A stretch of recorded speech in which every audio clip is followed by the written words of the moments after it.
I've known several people who are unhappy with their hearing aids. Do hearing aids not work for everyone?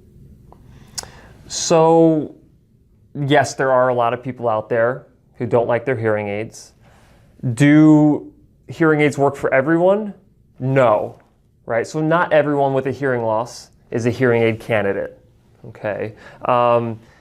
There's specific criteria that are taken into account with a hearing evaluation, and then beyond that, maybe even a technology evaluation to determine if hearing aids are actually the best treatment option for you.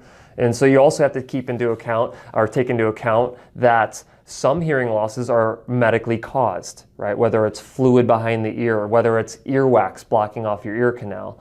And so for those individuals, hearing aids might not be the option, right? So if you're getting a recommendation of hearing aids for a condition that does not call for hearing aids, the chances of success with those hearing aids is not likely, right?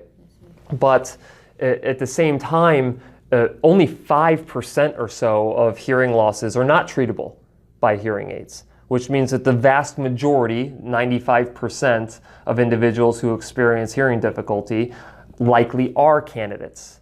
But even inside of that candidacy range, right, so that 95% of people who would be candidates for hearing aids, you're at a different level of performance, right? So if you have a type of hearing loss that is extremely severe and there's a lot of hair cell death, right? So inside of your cochlea, you have these little hair cells.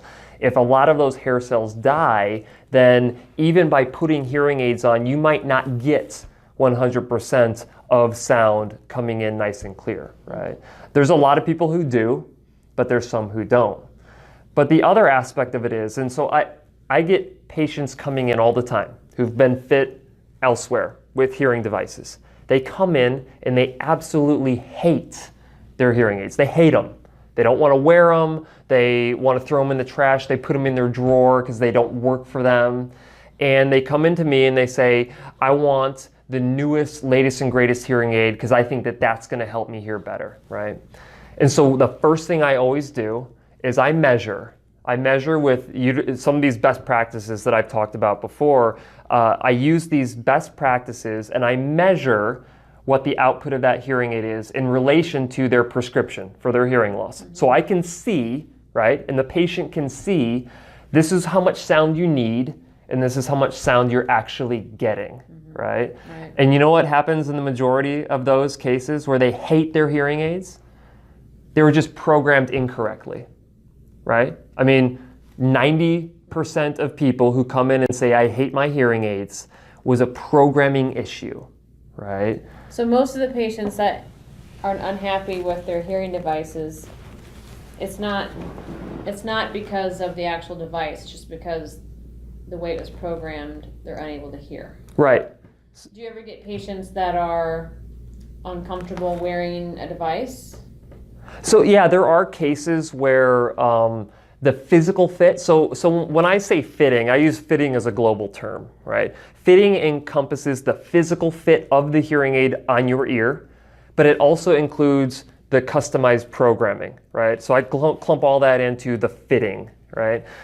There are individuals who come in that the fitting of the hearing aid, the physical fit of their hearing aid was not correct for them. And no matter what you do with the programming, it won't make it work better, right? So you have to look at it in both aspects. You have to get the physical fit right, and that physical fit has to allow for the proper amount of acoustic amplification to make it work properly. And so this is one of the major issues, right? Is that people think that the newest hearing aid that comes out on the market is going to be the answer for me, and the majority of the time it isn't, right? It has to do with how are they programmed, how are they being maintained, is your ear health being maintained as well, and things like that. Okay. I'm just curious, when patients wear devices in or outside their ear, do they get ulcers, like any sores from the device sitting on that area? Yeah, so I mean, irritations can happen if the devices fit inappropriately. So the ones that you're talking about, yeah, it's all about the fit. So if you have a device that's on top of your ear, resting on the back of your ear, and the wire or tube is too short, it can pull down on your ear and create a sore spot, right?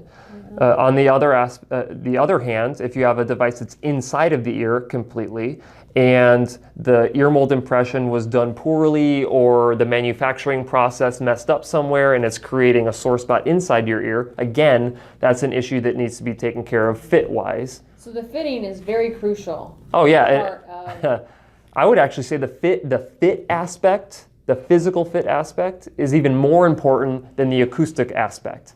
Because if you can't physically wear the hearing aid, it doesn't matter how good I program it, right? I mean, it has to fit well and comfortable.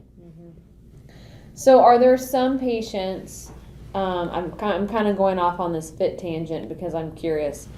There are some hearing devices that go in the ear and some that go out of the ear. Do not all hearing discrepancies can utilize an inside the ear device, or is that false? Largely false. So different types of hearing loss will ideally call for different styles of hearing aids. But one of the misconceptions that's out there is that if you have an extremely severe hearing loss, you need one that goes on the back of your ear. But they have all in the ear devices that can accommodate really, really severe hearing losses. But there's always trade-offs with everything, right? So if you want a device that goes all in your ear but you have a severe hearing loss, that device is going to have to be larger, right? It can't be the little tiny one that goes deep inside your ear canal, right?